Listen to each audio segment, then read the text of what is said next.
Når du indgår i et parforhold som mand, jamen, så indgår du i et helt nyt netværk. Det er kvindes netværk. Men det er der ikke noget galt i. Det er spændende.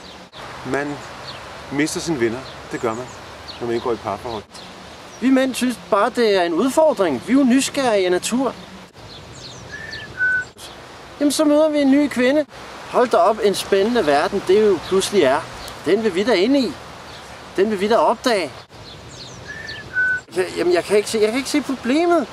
Det er da rigtigt nok. Ja, det er rigtigt. Vi går med hende. Vi følger hende, fordi vi synes, det er vanvittigt spændende.